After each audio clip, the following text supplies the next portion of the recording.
American പ്രസിഡന്റായ Donald ട്രംപിന്റെ സത്യപ്രതിജ്ഞാ ചടങ്ങിൽ ഖാലിസ്ഥാൻ അനുകൂലിയായ സിഖ് നേതാവ് ഗുർപത്വന്ത് സിംഗ് പന്നു പങ്കെടുത്തത് ചർച്ചയാകുന്നു. പന്നു ഖാലിസ്ഥാൻ സിന്ദാബാദ് എന്ന് മുദ്രാവാക്യം വിളിക്കുന്നതിന്റെ ദൃശ്യങ്ങൾ പുറത്തുവന്നു. പന്നു വധശ്രമത്തിൽ ഇന്ത്യൻ സർക്കാരിന് പങ്കുണ്ടെന്ന് US കോടതി ആരോപണമുയർത്തിയിരുന്നു.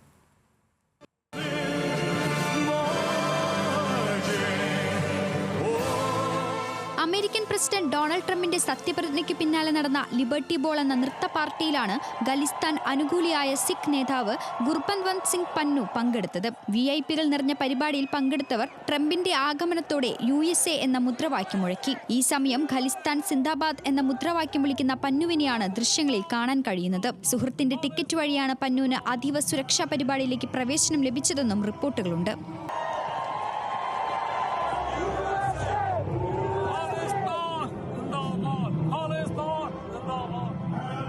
2019 മുതൽ ദേശീയ അന്വേഷണ ഏജൻസിയുടെ നിരീക്ഷണത്തിലാണ് പന്നു.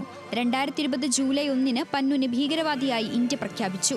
പഞ്ചാബിലെ യുവാക്കളെയും മറ്റും സമൂഹ മാധ്യമങ്ങളിലൂടെ ഇന്ത്യയുടെ പരമാധികാരത്തെയും സുരക്ഷയെയും വെല്ലുവിളിക്കാൻ പന്നു പ്രേരിപ്പിക്കുന്നുവെന്നാണ് റിപ്പോർട്ട്. തീവ്രവാദ പ്രവർത്തനങ്ങൾ പ്രോത്സാഹിപ്പിക്കുന്നതിലും പങ്കാളിയായതിനും NIA പന്നുവിനെതിരെ ആദ്യ കേസ് രജിസ്റ്റർ ചെയ്തു. പിന്നീട് NI സ്പെഷ്യൽ കോടതി പന്നുവിനെതിരെ അറസ്റ്റ് വാറന്റ് പുറപ്പെടുവിച്ചു. അമൃത്സറിലെയും ചണ്ഡീഗഡിലെയും പന്നുവിന്റെ വീടും ഭൂമിയും കഴിഞ്ഞ വർഷം NIA കണ്ടെടുത്തിരുന്നു. പ്രധാനമന്ത്രി നരേന്ദ്രമോദിക്കും ഇന്ത്യൻ സർക്കാരിനുമെതിരെ നിരവധി വീഡിയോകൾ പന്നു പോസ്റ്റ് ചെയ്തിട്ടുണ്ട്.